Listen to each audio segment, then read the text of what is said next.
Bienvenidos al informativo económico de Deutsche Welle. Elon Musk, al igual que Jeff Bezos, hace todo lo posible para que en sus empresas no haya sindicatos y es por eso que Tesla está enfrentando una amplia huelga en Suecia por su negativa a aceptar un convenio colectivo como es habitual en el modelo laboral sueco. La huelga se inició a finales de octubre, ha provocado un amplio movimiento de solidaridad en el país nórdico debido a la reiterada negativa de Tesla a negociar colectivamente y su propósito de subcontratar empleados. El sindicato reclama salario mínimo y de prestaciones para los 120 mecánicos que trabajan en la planta de Tesla. Y uno de los hombres más ricos de Suecia, que fue capaz de hacerse multimillonario a pesar de sindicatos y regulaciones nórdicas, tuvo palabras de consejo para Elon Musk para que tome conciencia lo antes posible de que el capitalismo escandinavo es muy diferente al de Estados Unidos. A Elon Musk le diría que estudie y analice el modelo sueco y vea la competitividad de las empresas suecas. Es un gran éxito. Y creo que Musk conseguirá la confianza junto a los sindicatos si respeta lo que se ha creado hasta ahora. Creo que es un excelente empresario. Lo ha hecho fantástico en sus negocios. Pero una cosa es que se pueda cambiar un modelo de negocio y otra cosa es cuando entras a un mercado laboral y a una cierta estructura de los países. Y vamos a hablar de esto, por supuesto, con nuestra corresponsal financiera en Nueva York, Ana Nieto. Ana, bueno, esta es la primera huelga en Tesla. ¿Espera Elon Musk que los trabajadores suecos cedan cuando se trata de un país con altísimas tasas de sindicalización y convenios colectivos? Bueno, Elon Musk es conocido por echar los usos que sean necesarios, incluidos en los tribunales, para mantener a los sindicatos fuera de sus fábricas, fuera de sus instalaciones en Estados Unidos, y no acepta la presión colectiva en ningún lugar del mundo. De hecho, según los trabajadores suecos, los directivos de la empresa tienen la orden expresa de no firmar ningún convenio colectivo, algo que choca con la cultura y con la organización laboral sueca y que puede poner a Musk muy difícil defender su posición, sobre todo en este quinto mercado más importante que tiene en Europa.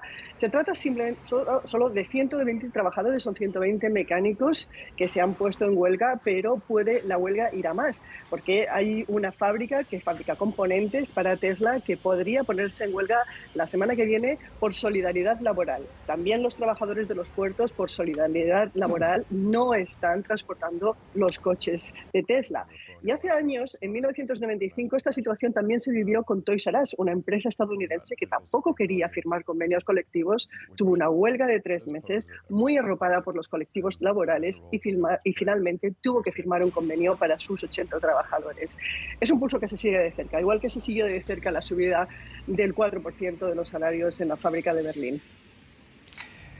Y cuéntanos, Ana, después de negociar este nuevo convenio en General Motors, en Ford, en Stellantis, los 3 grandes de Detroit, ¿va a incrementar el sindicato automotor de Estados Unidos la presión específicamente en Tesla? Esa es la intención del presidente del sindicato, Shawn Fain, que quiere ampliar el alcance del sindicato más allá de las 3 grandes de Detroit.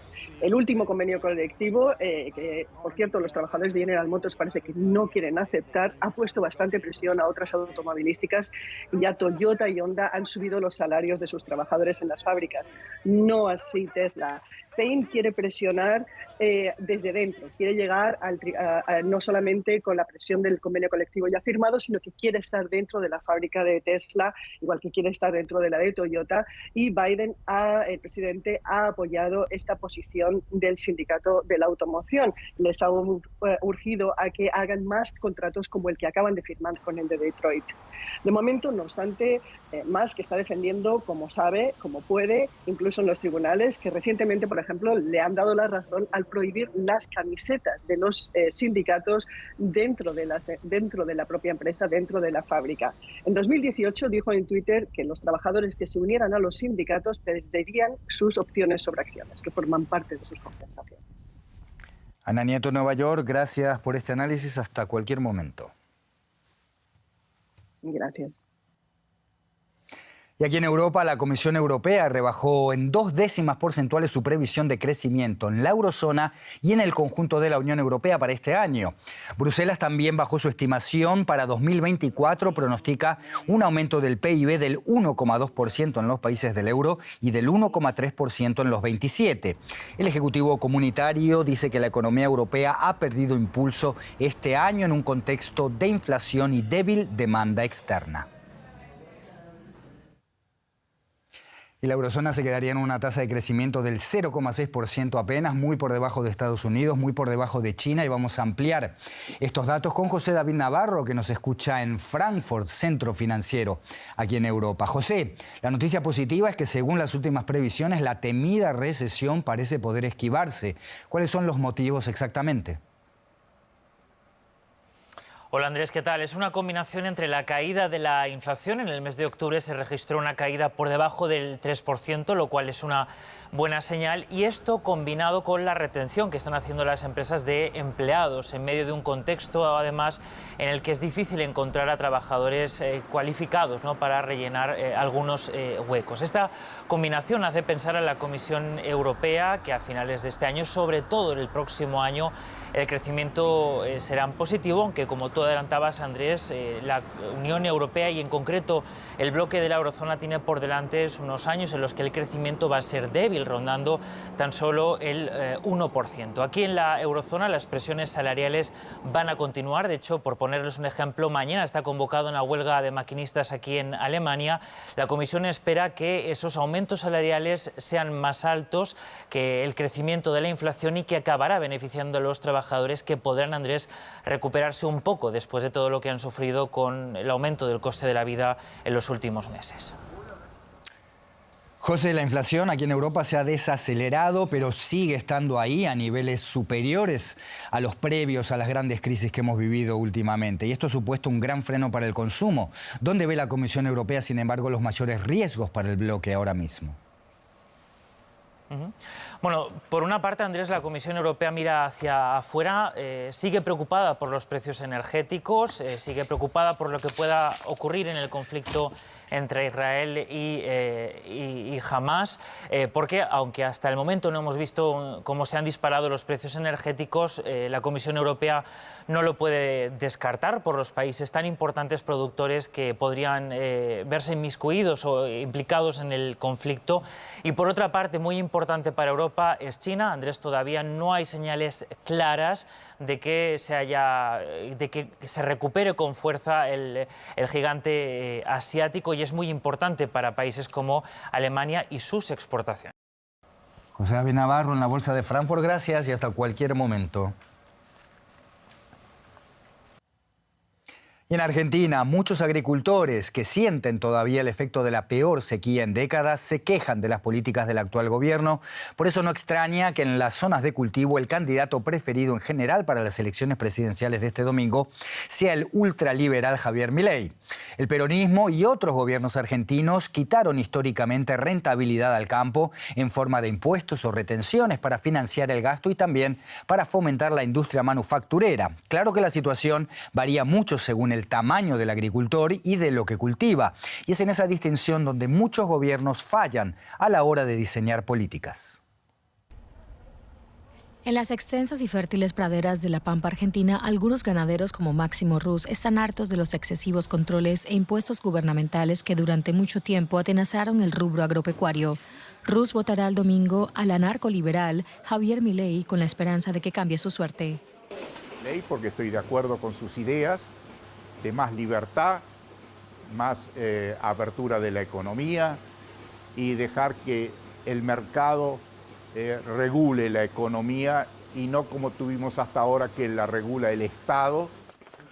Los granjeros esperan que la liberalización del sistema abra las puertas a la exportación, lo que podría atraer inversiones y aumentar la producción.